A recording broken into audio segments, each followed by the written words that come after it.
Boa, pastor Alexandre, seja bem-vindo, boa noite. Boa noite, Francinilson.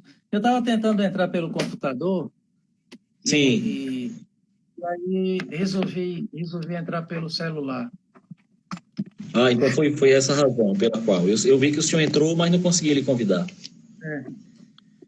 Tudo bem aí, pastor Alexandre?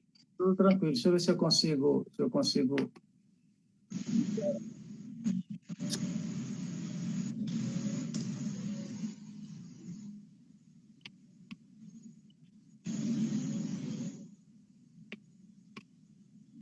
Muito bem.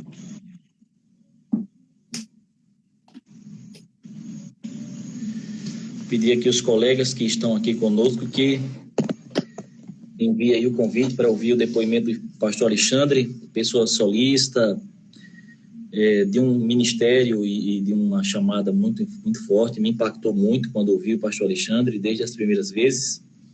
Pastor Alexandre, dizer que é uma honra para mim, uma alegria poder ouvi-lo nessa oportunidade. Ouvi o senhor pela primeira vez no Encontro Nacional aqui em Natal, quando o senhor esteve aqui, e aquela sua fala me impactou muito. Depois eu ouvi falar, do pastor Gilberto, aqui de Natal, que foi membro lá nas Quintas, quando o senhor foi pastor. Sim, Gilberto. Mandou um abraço muito forte. Gilberto Guedes. Isso. Pastor, eu estou com uma série aqui falando sobre chamado, vocação e ministério, como já tinha conversado anteriormente com o senhor. Já ouvimos o pastor Carlos Queiroz, pastor Dantas, Nicásio, pastor Elias, lá de São Paulo. E nós gostaríamos de ouvir o senhor falar sobre isso também, a sua experiência com o chamado, com a vocação e o ministério, Se possível, contar um pouco do como foi o seu chamado, como ele se desenvolveu. Muita gente não sabe, mas o senhor foi pastor aqui em Natal, nas Quintas. Uhum. E como tem sido hoje? Como tem sido o ministério nesse tempo, Seja bem-vindo e fique à vontade, pastor Alexandre. Ok. Obrigado, Francisco. Eu quero te perguntar se a imagem está boa, se eu preciso ligar aqui a... Está boa? Está boa? Está boa, a imagem está ótima e o áudio também. Ok. Bom, boa noite a todos vocês. Francinilson, obrigado pelo convite, para participar dessa live. Uma honra saber que você já esteve dialogando com outros pastores, como Nicásio, Antônio Dantas, Carlos Queiroz. Portanto, é uma honra fazer parte desse grupo de pessoas que a gente respeita e admira bastante. Bom, o meu chamado para o ministério pode ser inserido em uma história bem ampla, porque o primeiro sentimento que eu tive para a vocação ministerial aconteceu na década de 1960, quando eu tinha aproximadamente 10 anos de idade. Eu me converti na Igreja Batista, aqui de Fortaleza, Igreja Batista do Parque Americano. E no acampamento da Igreja Batista, eu me lembro disso com muita clareza, após uma ministração de uma missionária, especialmente para trabalhar com adolescentes, ela fez um apelo para os adolescentes que estavam naquele acampamento. Quem dos adolescentes naquela noite sentia-se vocacionado para o ministério pastoral? Eu era convertido, cheguei à Igreja Batista encaminhado pela minha mãe, que era uma presbiteriana, que não frequentava a igreja, e aproximadamente em 79 eu fiz a minha decisão, e um ano depois, nesse acampamento, após a ministração da palavra, o ensinamento para aquela missionária, diante do apelo que ela fez, não sei por que, eu não tinha nenhuma informação sobre o ministério, a própria prática cristã da minha família não tinha proximidade com pastores, com o ministério pastoral. Eu, particularmente, não tinha experiência histórica nenhuma nessa direção, até porque 10 anos era o que eu tinha na época. O fato é que, após o apelo, eu estava na frente. se você me perguntar por que fui, o que me motivou, o que foi que eu senti, eu simplesmente levantei a mão e disse que gostaria. E aos 10 anos de idade, eu tive essa primeira experiência. É marcante para mim, porque quando ela se enquadra, quando a gente pega essa peça e une a outros acontecimentos, a gente começa a perceber o meu chamado para o ministério envolve praticamente a minha vida, né?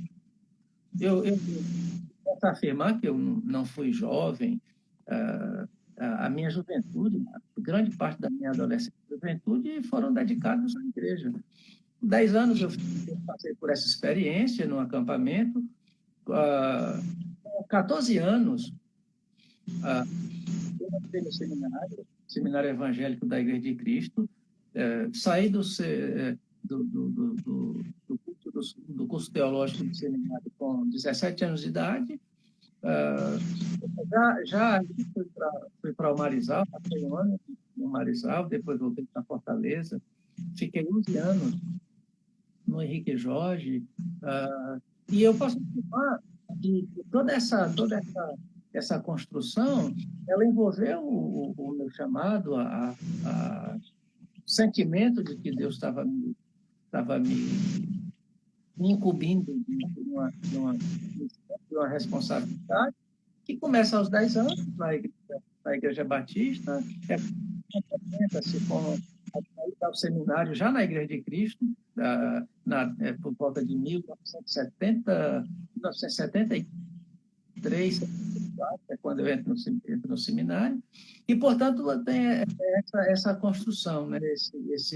esse quebra-cabeça que se inicia tão cedo na minha adolescência e que vai se consolidar na Igreja de Cristo com o meu ingresso no seminário. Agora,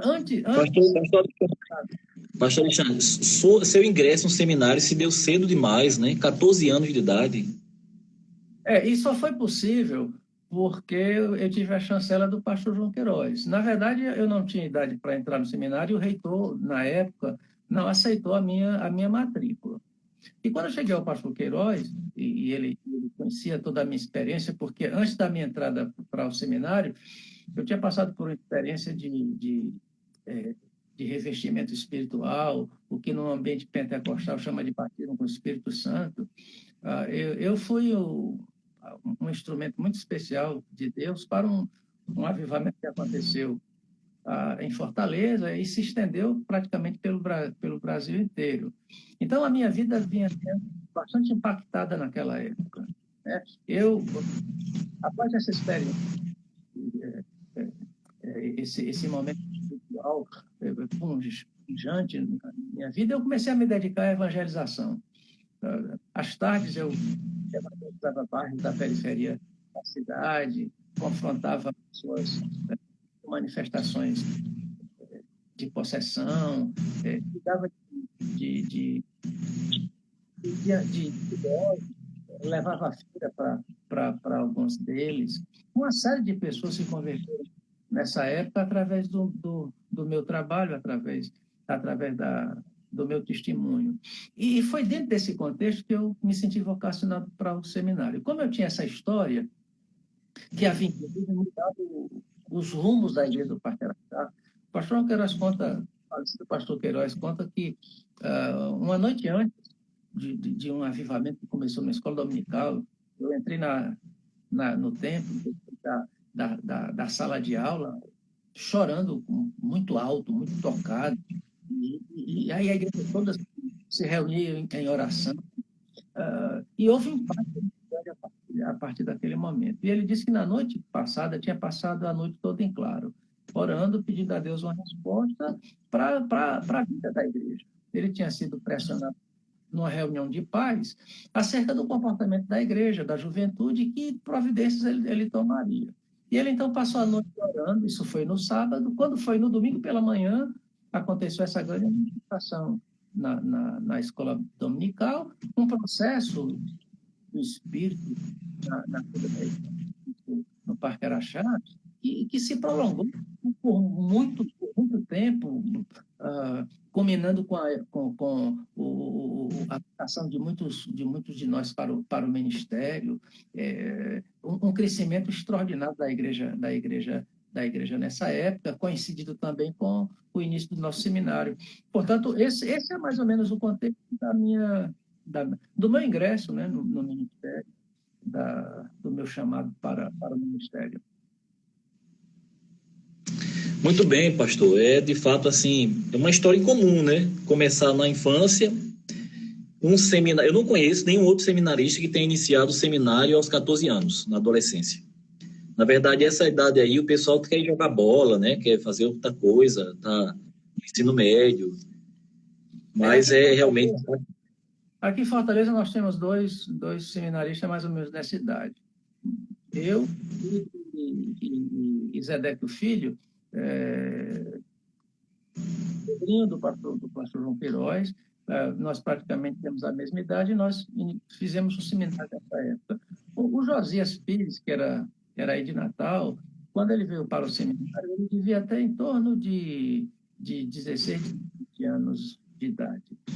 Já ficou muito jovem no seminário.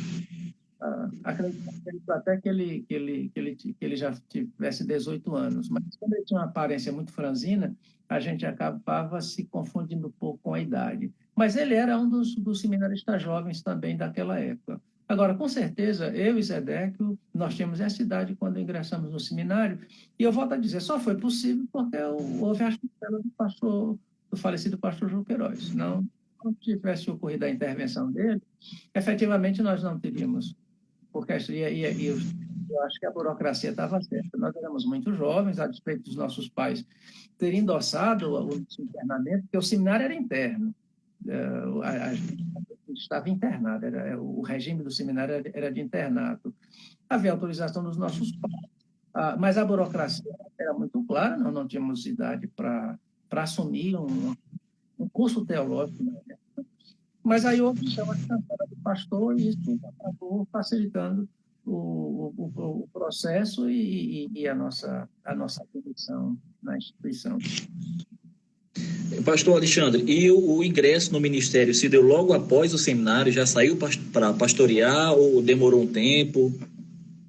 Quando eu concluí o seminário, eu entrei no seminário em 1973, se não me falha a memória, saí em 1970, no final do ano, 73, 74, 75. Eu demorei, eu fiquei na igreja do Parque Araxá como ministro durante aproximadamente um ano, trabalhando com o pastor João Queiroz e os pastores da época na igreja. Depois disso, eu fui designado para o Marizal. Eu fiquei um ano em um Marizal. Portanto, ao terminar o seminário, eu assumo uma espécie de co-pastorado, a despeito de não ser consagrado pastor na época. Nós recebemos um título dado pelo Conselho Nacional, na época concílio, eles nos otorgaram o título de pastores comissionados. Portanto, todos os seminaristas receberam a outorga de pastores comissionados.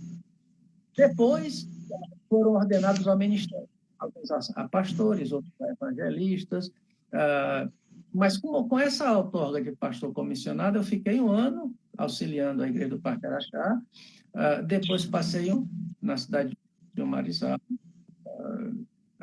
e foi na época que eu estive em Marizal que nós adquirimos o do tempo que hoje se ergue naquela cidade, e fizemos um trabalho que não era um trabalho pioneiro, porque a igreja já estava presente na cidade, mas não tinha templo, não havia um local certo de reuniões, e foi exatamente nesse período que nós conseguimos, junto à prefeitura, o terreno que hoje ergue o nosso templo. Quando eu volto de Marizal, retorno à Igreja de Cristo Parque Araxá, fico um período apoiando novamente o pastor Queiroz, e imediatamente após isso, eu sou designado para dirigir a Igreja de Cristo Henrique Jorge, e passei 11 anos na Igreja de Cristo Henrique Jorge.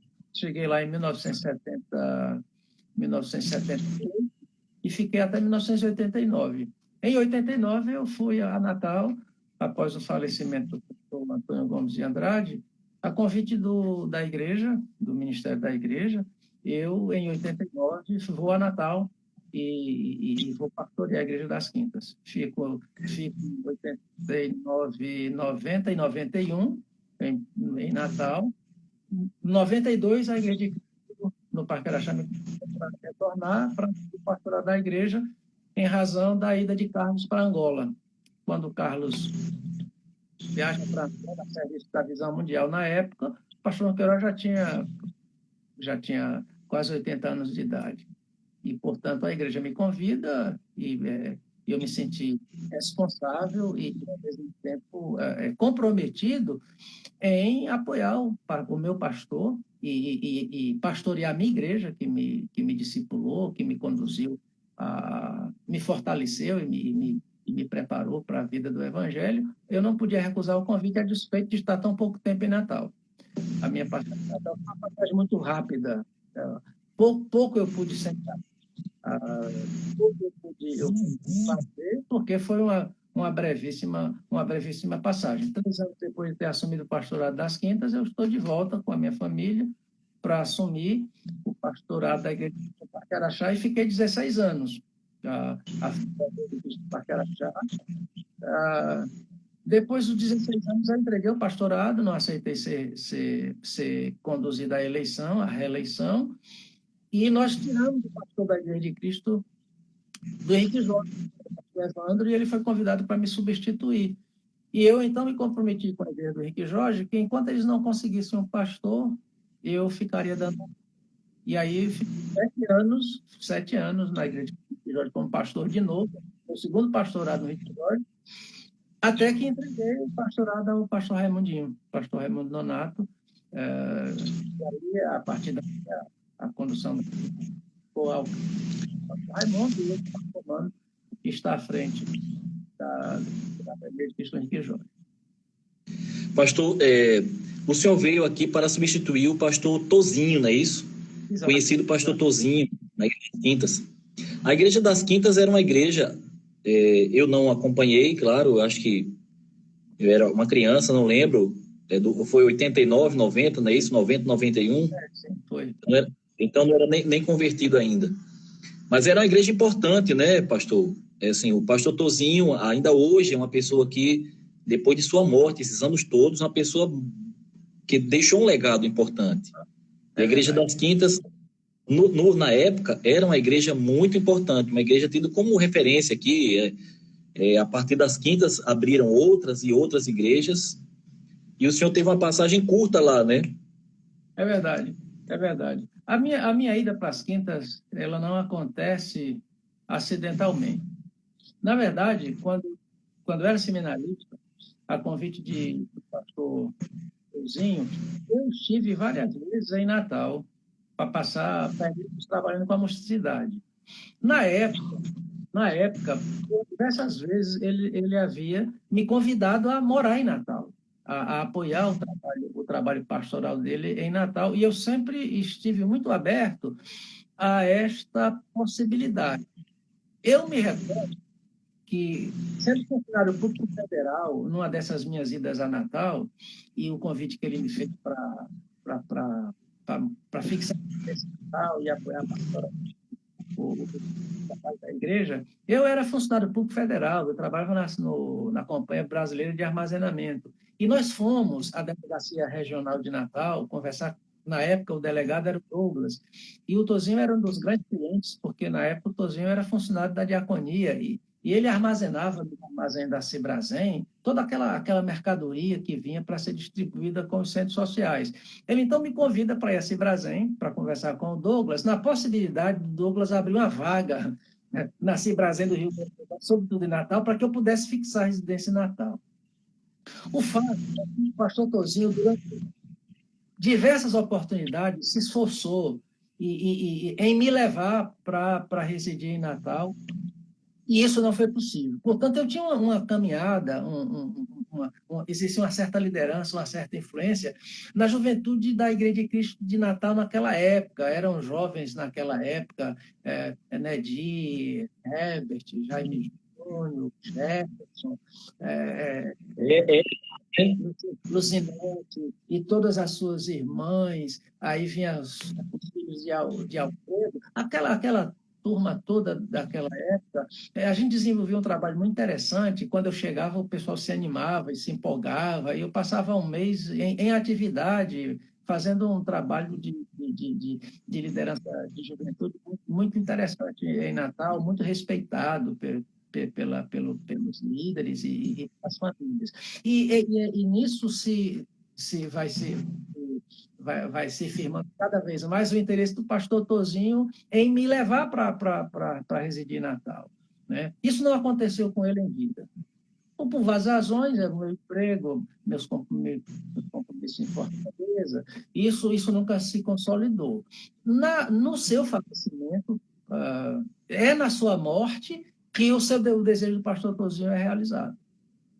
Exatamente na sua morte, na sua ausência, com a sua partida, eu tenho o privilégio de ser o pastor que sucedeu, né, o pastor Andrade na liderança da Igreja das Quintas. Um grande prazer, porque eu sou o terceiro pastor nessa linhagem, porque o primeiro pastor tinha o pastor Eustáquio Lopes, depois o pastor Antônio Gomes de Andrade, e eu sou o terceiro nessa linha sucessória, o que me deixa envaidecido, me deixa muito feliz, e me deixa muito honrado, assim como me deixa honrado também ser o terceiro pastor na sucessão da liderança pastoral da Igreja de Cristo Parque Araxá, porque a gente teve o pastor Queiroz, aí depois o pastor Carlos Queiroz, e eu sou o terceiro pastor nessa linha sucessória, que também me dá uma grande alegria, um grande regozijo de ter sido pastor da igreja, olhar ao lado do pastor como pastor, né? Então, foram duas grandes alegrias que eu tive. O pastorado das Quintas, como você muito bem frisou, a importância histórica da Igreja de Cristo das Quintas na época e a importância histórica da Igreja de Cristo Parque Araxá. Em relação a Quintas, eu acredito que as Quintas representou uma falha estratégica a liderança da igreja na época, em trazer para as Quintas a sede do Ministério da Igreja de Cristo em Natal. E, efetivamente, que a igreja fez um grande trabalho aqui naquela região. No entanto, no ponto de vista estratégico, isso dificultou muito que a Igreja de Cristo se tornasse presente em certas geografias importantes da cidade na época. É nesse período que eu estou em Natal que nós começamos a conspirar a possibilidade de nós levarmos a Igreja de Cristo para a zona sul da cidade. Esse sonho nós havíamos acalentado que vai ser consolidado com o pastor Gerson, sua esposa, Ivan Graça, que vão, então, cumprir um sonho que a gente havia pensado durante a minha presença aí, de começarmos a dar à Igreja de Cristo funções mais estratégicas na cidade, dar mais visibilidade ao ministério da igreja e a contribuição que ela poderia dar para a cidade. Tanto é que nas reuniões de implantação em Lagoa Nova, que aconteceu primeiramente no hotel aqui não lembro mais, na Santa Filho, nessa reunião... Residência. Nessa reunião de abertura eu estava presente e ministrei a palavra e tal, e motivei os irmãos a iniciarem o trabalho. Mas foi uma presença, de fato, meteórica. Na verdade, eu tinha um desafio muito grande de dar à igreja o equipamento necessário para que ela iniciasse uma nova frente missionária na cidade, conquistando espaços que, em função do modelo que ela vinha desenvolvendo, uma comunidade mais simples, menos competitiva no ponto de vista teológico e cultural. Então, a gente tinha a responsabilidade de fazer essa mudança, de realizar essa alteração de curso. E a gente conspirou isso durante o tempo que estivemos aí, mas, infelizmente, a realização desses projetos só se deu depois da minha partida.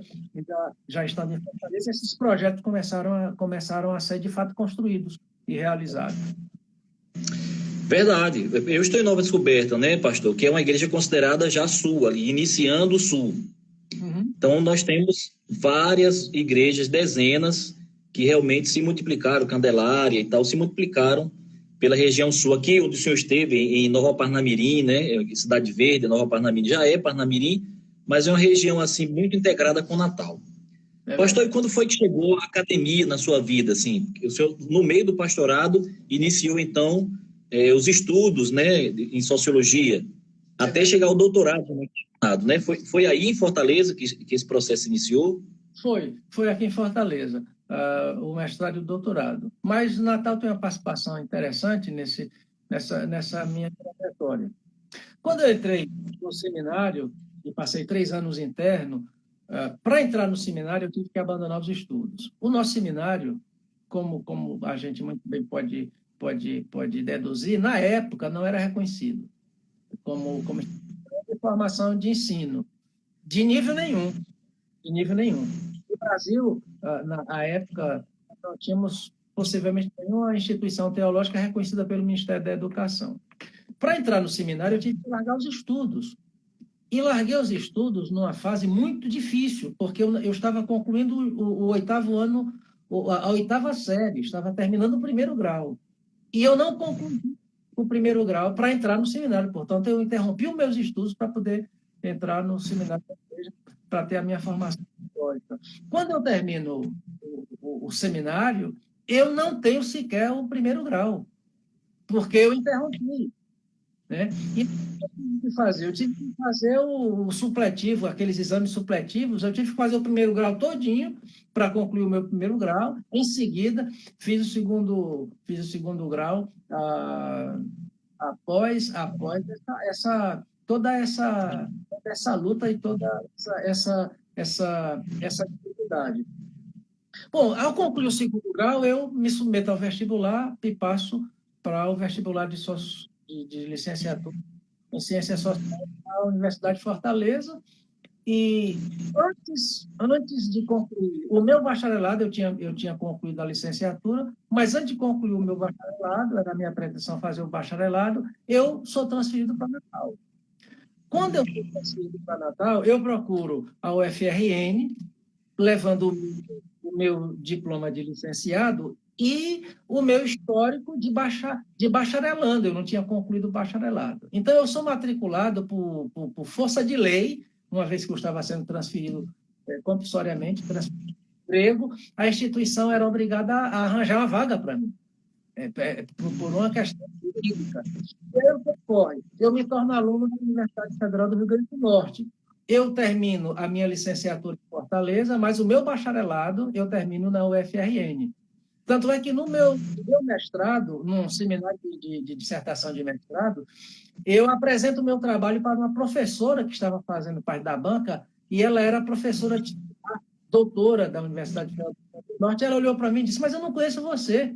Eu conheço todos os alunos da instituição no qual eu trabalho, mas eu nunca lhe vi, eu nunca ministrei nenhuma, nunca ouvi falar do seu nome, e como é que você está aqui em Fortaleza fazendo o seu mestrado? E essa pessoa que comigo é a professora Brasília. E aí eu disse: olha, Brasília, eu tive um pouquíssimo tempo em Natal, e no período que eu estive, eu concluí o meu bacharelado e retornei para Fortaleza, e aqui eu ingressei no mestrado. Foi exatamente no meu retorno de Natal para Fortaleza que eu decido fazer mestrado. Eu estou impactado pela necessidade de dar à igreja um discurso mais autorizado academicamente. O discurso da igreja protestante, sobretudo no ambiente pentecostal, é rotulado pela área do conhecimento de maneira geral como uma forma de pensamento simplório, sem sustentação, sem formação acadêmica, sem força teológica.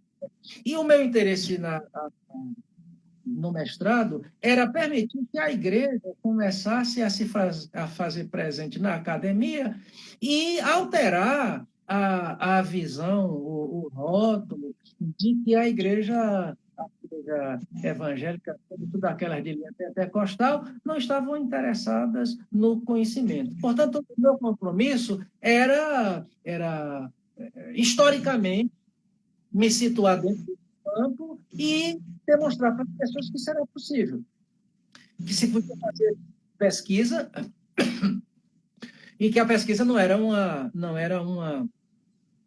elemento estranho na prática de professavam o testemunho protestante pentecostal.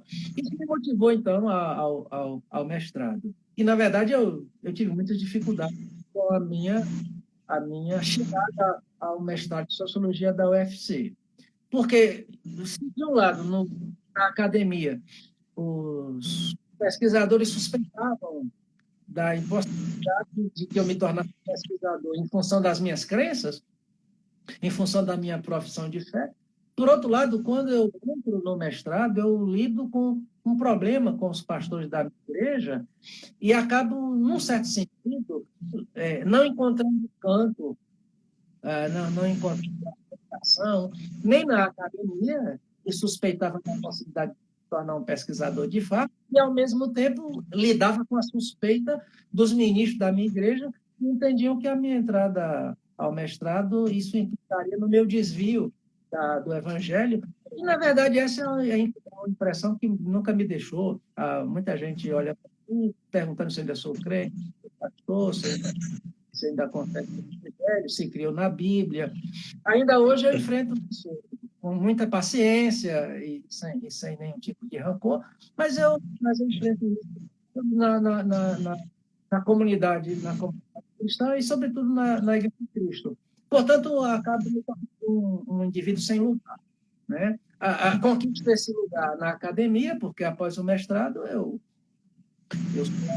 sou doutorado e defendo a minha tese com excelência, portanto, foi aprovada e, portanto, conquistei o meu lugar de pesquisador na academia. Esse lugar foi conquistado. Mas eu nunca recuperei um lugar na igreja, que eu também nunca tive interesse em recuperar, porque eu acredito que o ministério da gente passa por uma linha de evolução. A vocação, ela passa por aprimoramento. Portanto, enquanto vocês imaginam que eu estou fora da vocação, na verdade, eu estou avançando para territórios de vocação que, infelizmente, poucas pessoas podem ocupar, podem desempenhar esse papel. Portanto, é uma nova frente vocacional que eu me dedico com muita alegria, com muita satisfação. Muito bem. Pastor, com a teologia propriamente dito, o seu contato inicial foi aquele no seminário. Depois disso, não houve nenhum outro contato com a teologia, a não ser assim, de maneira livre? Ou o senhor, de repente, fez algum outro curso, sei lá, alguma coisa dessa natureza? O meu contato foi com a teologia doméstica, produzida pela igreja. Não deixa de ser uma teologia. Esse é o meu contato, E, efetivamente, o programa curricular do Seminário Evangélico da Igreja de Cristo estava amparado numa literatura acessível na época, a teologia sistemática, que eu nem diria que ela se tratou de um processo seletivo e de análise. Os nossos professores não tinham preparo, nós não tínhamos nenhum teólogo na Igreja de Cristo na época. Portanto, os nossos professores eram acadêmicos em engenharia, como era o caso do professor Valfredo, era a professora Leni, formada em psicologia, Gineco, formada em administração. Nós não tínhamos teólogos, né?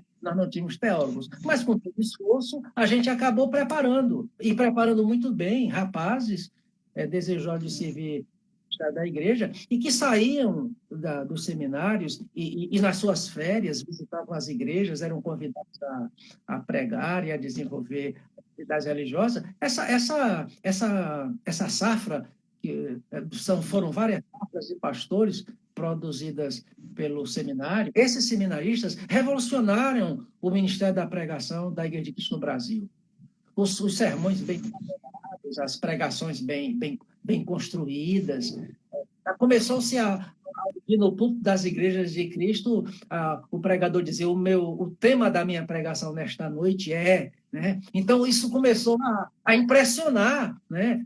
E a gente teve muita dificuldade com a liderança tradicional, com a liderança clássica da igreja, e que se sentia, num certo sentido, ameaçada no domínio e na hegemonia do púlpito.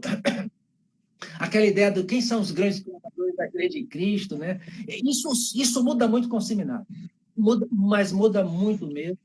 E foi um momento que a gente teve que estar juntos, tanto os pastores da antiga geração, que tiveram que se ajustar a esse novo momento da história da igreja, que foi um momento de grande crescimento, e também um momento de necessidade de ajustamento por parte dessa nova liderança, desses novos líderes formados em seminário, com estudos teológicos, com pesquisas em literatura. Se exigiu também desses jovens habilidade para conviver com a liderança antiga, e a despeito dos impactos e dos atritos, que sem eles a nossa história não sai do canto, e isso é necessário que aconteça. A despeito disso, o esforço de ambos os lados foi significativo, e nesse sentido eu diria que homem como o pastor Ronqueiroz era um homem de uma abertura muito grande para essas novas possibilidades. Pastor, Pois não. Pastor Alexandre, o senhor deve lembrar bem do pastor Zé Dantas, né? Que está aí nessa geração, pastor Zé Dantas de Mossoró. Dos pastores que conheço, deve ter outros, mas eu não tive a oportunidade de conhecer, uma pessoa intelectualizada, um sujeito culto, né, que nunca frequentou a academia, mas que demonstra uma lucidez, né, naquilo que diz, na maneira como ele coloca as palavras, uma pessoa muito polida. E acredito que, pelo que as pessoas dizem, eu não acompanhei, não vi, eu convivi com ele em Mossoró há algum tempo, mas foi um dos grandes pregadores da Igreja de Cristo, né, um sujeito que ascendeu em razão da busca pelo conhecimento, mesmo não tendo um curso nem teológico, nem um curso acadêmico, qualquer um, mas em razão dessa busca pelo conhecimento, foi alguém que serviu como referência para essa geração. Com certeza. O Zé Dantas é um autodidata, e ele tem notório saber, tanto no domínio da teologia, como no domínio do conhecimento geral. As leituras deram ao Zé Dantas uma base significativa de compreensão. Tanto é que, na história da Igreja de Cristo, o Zé Dantas poderia ser entendido como sendo um expoente de uma visão alternativa para o ministério da Igreja de Cristo no Brasil. Ele é notoriamente reconhecido como um ministro cuja ação ministerial se opunha, e isso tem que ser entendido como algo positivo e como um fator de grande crescimento para a história da igreja, até porque o Zé Dantas, diferentemente de outros movimentos que surgem nos ministérios e nas regiões, ele desenvolveu uma oposição leal, honesta, respeitosa. Ele era um homem de respeito, que dignificava as pessoas. Ele não produziu uma oposição chula, uma oposição violenta, carnal. Ele era um homem que desenvolveu posicionamentos diferenciados, mas fazia isso baseado em princípios, em convicções. O que difere muito das oposições que a gente acompanha na história da igreja e das regiões, que nasce no campo da disputa do poder. Isso vai necessariamente marcar a vida do Zé Dantas. E eu diria que as muitas leituras que ele faz, Zé Dantas é um pesquisador. Todas as vezes que eu cheguei em Mossoró como seminarista, depois como pastor recém-formado, o Zé Dantas estava sempre com o livro na mão para me apresentar, recomendando leituras. E quantas vezes eu fui obrigado a sentar no banco da Igreja de Cristo de Mossoró para ouvir páginas e páginas de livro que ele lia para mim e comentava e pedia a minha opinião. Então, ele construiu uma base de conhecimento significativa, e ainda hoje é um prazer muito grande que eu tenho quando eu tenho a oportunidade de conversar com o Zé Dantas, porque no que diz respeito ao aspecto teológico, não é um tema que você sugira, não é um tema que você introduza, que o Zé Dantas não tem alguma coisa para dizer. Sem dúvida. O Zé Dantas é uma lenda na história da igreja, é uma lenda. O ministério do Zé Dantas representou muito para a história da igreja como esse ministério alternativo, como essa oposição sadia. Os Zedantas, portanto, está na base de todo o movimento de renovação e, de fato, sofreu muito por causa disso. Sofreu muito por causa disso, porque ele tanto sofre em razão da oposição que ele fazia nos confrontamentos com o outro lado, e sofre também por parte do próprio grupo daqueles que ele agregou em torno do seu ministério. Portanto, Zé Dantas é um homem que traz marcas profundas, que, na verdade, são para fortalecer a dignidade do seu nome, a dignidade do seu trabalho e do seu ministério. É um nome que não podemos esquecer. Uma integridade invejável, né, pastor? Eu convivi com o Zé Dantas de uma maneira muito respeitosa, admirando o Zé Dantas, mas eu não compreendi o Zé Dantas. Eu não tinha maturidade, cabeça para compreender Zé Dantas. Eu compreendi alguma coisa sobre Zé Dantas, sua história, ouvindo os outros, e depois que saí de lá, poderia ter aproveitado melhor o pastor Zé Dantas. Pastor Alexandre, eu quero agradecer, nós estamos encerrando o nosso tempo. Esse Instagram aqui, essa conta, só me permite 1 hora de live. Ouvimos coisas especiais do senhor, quero lhe agradecer demais, demais mesmo. E a Natal está sempre de portas abertas. Essa curta passagem sua aqui em Natal deixou marcas, né? Deixou discípulos, pessoas que depois passaram a buscar a excelência no ministério, tendo o senhor como referência. E eu queria deixar a palavra aberta ao senhor, suas palavras e considerações, e, mais uma vez, lhe agradecer. Lhe tenho grande admiração, respeito e gratidão por ter aceitado esse meu convite. Bom, foi uma satisfação, Francinilson, ter participado dessa live. Em primeiro lugar, pela importância que a Igreja de Natal e a cidade de Natal tem na minha vida e na minha formação. Por cuja igreja tenho um profundo e grande respeito. Durante os 3 anos que passei aí, eu vivi 3 anos de muito trabalho e de muita responsabilidade. Nunca me preocupei com as pessoas que me elogiavam, isso nunca nenhum tipo de egoísmo. E também não me incomodo com as pessoas que não reconhecem o trabalho, a visão que eu tenho, cuja visão eu compartilho com responsabilidade, sem ter a menor pretensão de criar escolas ou provocar qualquer tipo de distúrbio, apenas eu compartilho e faço isso, e simplesmente isso no interesse do crescimento e da troca das ideias. Mas a minha cabeça nunca foi movida a elogio e nunca foi movida a crítica. Se eu nunca me alimentei daqueles que falam de mim, efetivamente também não tenho oportunidade, não dou espaço para que falam de forma diferente. Mas a nossa caminhada é essa. Em função da minha história, eu acabei me expondo bastante. Em função dos lugares nos quais Deus me colocou, eu não podia deixar de enfrentar essa realidade comum da própria história, né? De você lidar com distintas e de estar no centro de determinados conflitos, que é o que nos faz crescer e efetivamente faz a igreja crescer.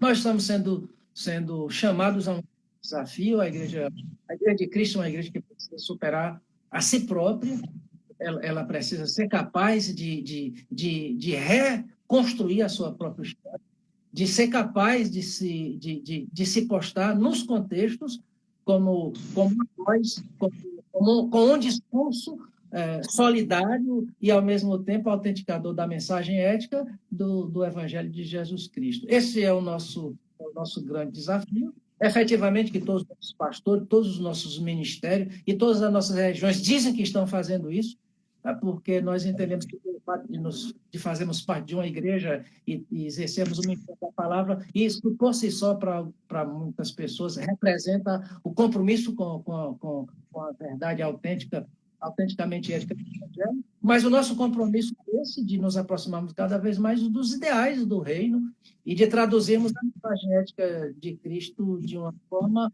que a sociedade do nosso tempo seja abençoada através do nosso testemunho. E eu espero que esse desafio esteja sendo enfrentado com seriedade, com dedicação e respeito pelos irmãos e da igreja e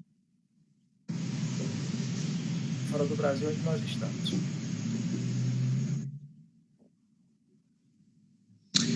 Pois não, pastor Alexandre, que Deus abençoe o senhor, sua família, sua esposa, a igreja. Prazer e uma honra ouvi-lo, né? Fica o desejo de ouvi-lo muito mais.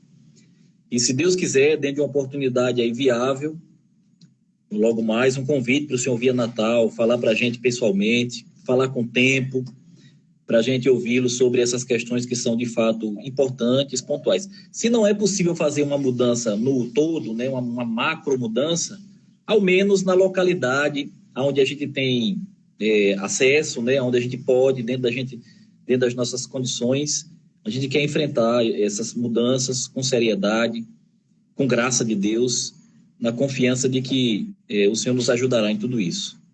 Uma boa noite, Deus abençoe, um grande abraço, pastor. Abraço, Francinildo, Deus guarde a você, a sua família, a Igreja Nova Descoberta. Um grande abraço a todos os irmãos de Natal, Deus abençoe a todos vocês.